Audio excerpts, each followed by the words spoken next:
You wake up today, the same as yesterday, the same as tomorrow promises to be. The sun spills its golden light across your room, yet something in you stirs uneasily, as if the world, in all its beauty and noise, is quietly indifferent. You drink your coffee, scroll your phone, nod in conversations, laugh at jokes that aren't yours. But beneath the surface, a question lingers, heavy and persistent.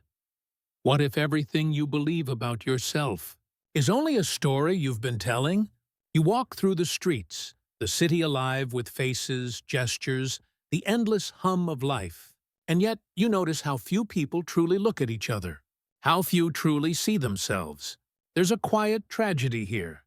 Everyone moving, chasing, performing, yet unaware that the world doesn't wait, doesn't pause, doesn't judge.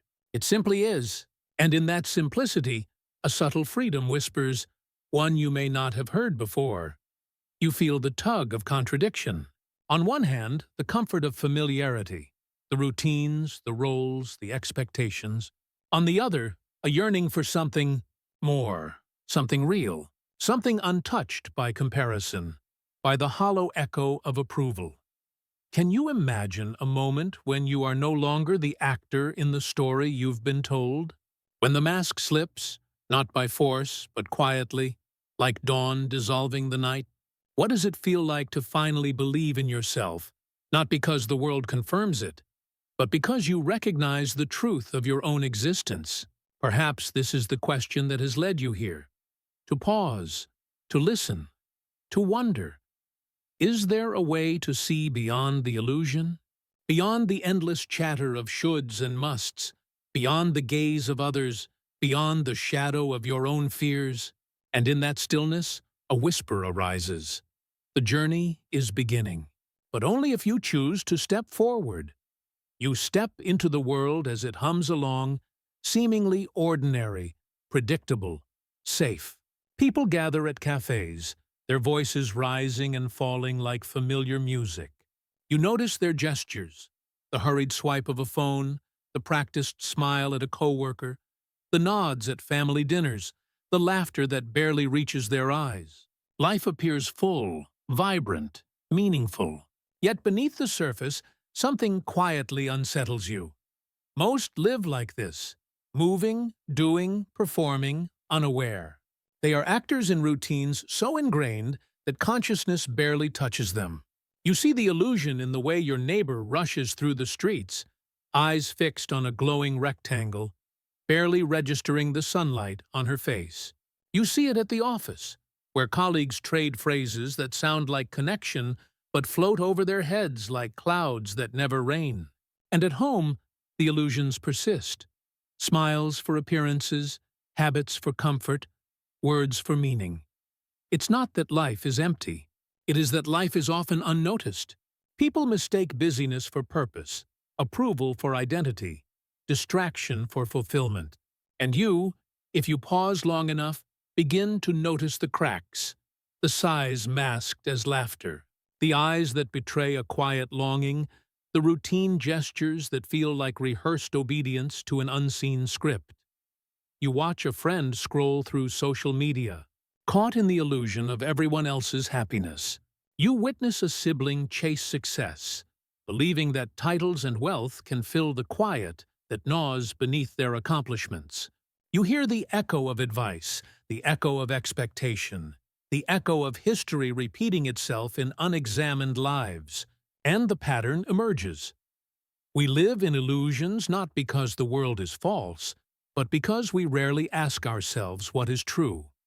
And yet, there is a subtle invitation in this awareness. To notice is to awaken. To feel the dissonance is the first step toward freedom. The cracks in the illusion are not flaws, they are doorways. And when you walk through them, when you allow yourself to see even a fraction of the truth behind the facade, the ordinary begins to shimmer with hidden dimensions. You sense it in the quiet moments, the pause between words, the breath before action, the gaze that lingers on a stranger without judgment. This is where the world's pulse meets your own. And you realize the illusion is comforting, yes, but it is not reality. Reality is deeper. Reality is felt, not performed. And in that realization, a tension rises, subtle but undeniable. To see is to be different. To awaken is to step beyond the familiar, to walk paths few dare to tread. The everyday illusion will not vanish for you, but it will never hold you in the same way again. There comes a moment, sudden, subtle, like the first ripple across still water. When the veil lifts, even if just slightly, you begin to see what has always been there, hidden in plain sight. The patterns, the unspoken rules, the stories everyone tells themselves to feel whole. And in this seeing, something shifts.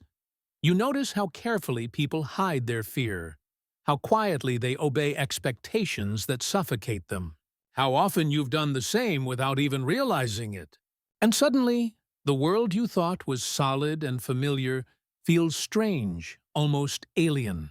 The colors seem sharper, the noises louder, the silence between them pregnant with meaning. It is not a grand revelation, not a lightning bolt from the heavens. It is quieter, subtler, yet more unsettling. A thought lingers at the edge of consciousness. I have been asleep. And the weight of that truth presses gently, insistently. You see it in the marketplace, in the crowded train, in the intimate moments of friendship and family. People moving like shadows, guided by invisible scripts, acting out lives that are not fully their own. And you, now awake, now alert, feel a strange mixture of awe and dread. The world is the same, yet nothing feels the same. And then there is the danger, the awareness that knowledge alone changes nothing. To see is not yet to act. To perceive the illusion does not free you from it. In fact, it can make you painfully aware of how tightly you are bound. The awakening carries with it the tension of choice, to stay silent, to act, to conform, to resist. And yet, in this very tension lies the beauty of the moment. For the first time, you understand that life is not merely something to endure, but something to experience consciously. That the heartbeat beneath the chaos is not noise, but a rhythm you can learn to follow. That the quiet voice inside, the one that has always whispered your name, can finally be heard. It is in this fragile space, between fear and curiosity, between old habits and new understanding, that you taste freedom. Not the kind that comes with applause or recognition, but the kind that comes from knowing yourself, however incompletely, however imperfectly. And as you step further into this awareness, you feel the subtle pull of what comes next, the isolation that may follow, the challenge of carrying this sight into a world still asleep. But first, you pause, savoring the awakening, feeling the tremor of change beneath your skin. As your eyes adjust to this new clarity, you begin to feel the subtle distance growing between yourself and the world you once moved through so effortlessly. Conversations that once flowed now feel hollow. Jokes that once landed now echo strangely, like sound in an empty room. You notice the glances of others, sometimes curious, sometimes wary, and you realize they do not see what you see. And in that realization, a quiet ache begins to take shape. It is the loneliness of awareness, a solitude born not from absence of people, but from absence of shared perception. Most are content in their dreams and routines, their illusions comforting them like blankets in the cold. But you cannot return. You have glimpsed the hidden layers, the unseen threads that weave the ordinary into its patterns, and the world, unchanged and unknowing, begins to feel foreign. You think of someone you once admired, someone who seemed to understand life in its quiet truths, yet even they, so beloved, remain trapped in their own illusions. You realize that your insight is a solitary companion, one that cannot be fully communicated, for language itself bends under the weight of what you now perceive. And sometimes, in the stillness of the night, you question whether this awareness is a gift or a burden. Let me tell you a story. There was a person, much like you, who walked through life noticing the subtle patterns, the hidden rhythms of human behavior. At first, it was exhilarating, the thrill of insight, the delicate awareness of truth beneath appearances. But soon, the joy gave way to something heavier. Friends drifted away, unable to match the depth of perception. Colleagues misunderstood the silence that followed moments of clarity. Family dismissed observations that felt obvious to the awakened mind. And in the mirror, the reflection seemed simultaneously familiar and strange, a person caught between worlds. You feel the same pull now, don't you? The tension of being here, awake, while others remain asleep. The isolation is not cruel. It is simply the natural consequence of seeing too much, of understanding too deeply. And yet, in this solitude, there is also a strange beauty, for the mind that is aware begins to see not only the cracks and shadows, but the light hidden within them. You begin to sense the hidden connections, the subtle rhythms that others pass by unnoticed. It is a delicate balance. The pain of separation and the joy of perception, the loneliness that sharpens your consciousness and the clarity that comes in its wake. And as you stand on this quiet threshold, you realize that awareness, like a double-edged blade, cuts both ways. To hold it is to feel both the weight and the grace of existence. And so, you pause, holding the tension in your chest, knowing that the next step, facing the conflicts that life now presents, will require courage, compassion, and a careful choice. Awareness is a gift, yes, but it comes with a question that gnaws quietly at your mind. What do I do with this sight? To speak is to risk judgment, misunderstanding, even isolation. To stay silent is to betray the clarity you now carry. And so, the conflict unfolds, not with noise or drama, but in the quiet chambers of your own heart. You walk among people who are blind to the patterns you now see. Their laughter, their routines, their small triumphs and quiet failures, all of it registers with a sharpness that leaves you torn. You witness subtle injustices, moments of cruelty disguised as care, the endless repetition of pain in lives too unaware to notice. And inside, a fire begins to stir. Do I intervene, or do I observe? It is a peculiar kind of torture, this moral tension. Every glance, every interaction becomes a test of patience, empathy, and restraint. To act too forcefully risks alienation. To act too gently risks complicity. And yet the heart knows it cannot remain untouched. It pulls you forward and back, a pendulum swinging between courage and fear. You remember the small moments that haunt you, the friend struggling silently under a burden no one sees, the family member repeating patterns of hurt they cannot name, the stranger in the street whose eyes reflect a truth they cannot yet claim. Each instance whispers a question. Do I step in, or let the current run its course? And there is the subtle danger of pride, too, the temptation to see yourself as savior, to act from the ego rather than clarity. True intervention demands patience, understanding, and deep discernment. The awakened mind must navigate not only the world's illusions, but its own desires, impulses, and fears. Conflict, then, is not merely external. It is internal, threaded through every choice, every hesitation, every unspoken word. It is the tension between knowing and doing, seeing and remaining unseen, speaking and listening. And in that tension, the world stretches out before you, vast and intricate, full of choices that carry weight far beyond the moment. Yet this struggle is not a curse. It is the price of insight, the proof that you have awakened. Every step you take, even in doubt, is a step toward understanding the delicate balance between action and restraint, compassion and wisdom, presence and detachment. And as the conflict swirls, as the heart wrestles with its next move, you sense that deeper challenges await. moments when awareness itself begins to weigh heavy, when the mind teeters on the edge of exhaustion, and when the emotional toll of seeing too much becomes undeniable. There comes a time when seeing too much begins to weigh like water in your chest, pressing, unrelenting, and silent. You notice the subtle tremor in your thoughts, the fatigue in your heart, the way emotions swirl like storms you cannot control. The mind, once a tool of clarity, now feels like a maze of mirrors, reflecting every fear, every doubt, every shadow you cannot escape. You watch the world with piercing attention, but the attention itself becomes a burden. Every slight, every unspoken word, every hidden pattern resonates within you, echoing as if amplified. The laughter that once seemed hollow now feels sharp. The silence that once comforted now presses in, suffocating. The more you see, the more everything demands a response, yet the response never feels enough.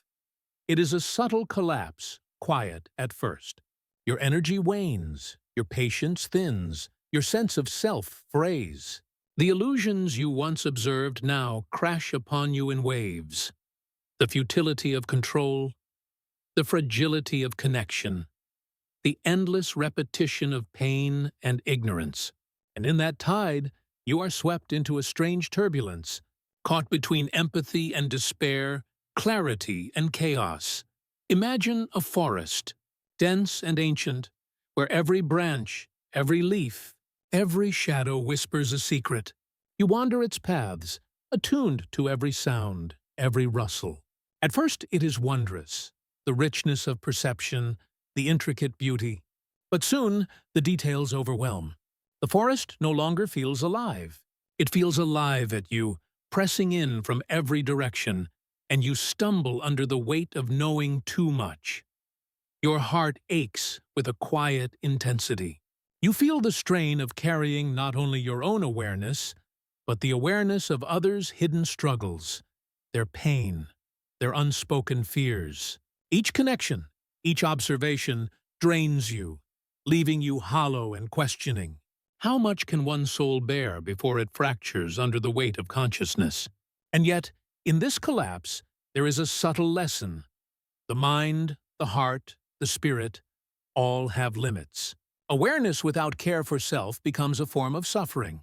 The truth, no matter how clear, is not sustainable without boundaries, without rest, without acceptance. The collapse is not defeat. It is a call to reevaluate, to recalibrate, to learn the delicate art of balance.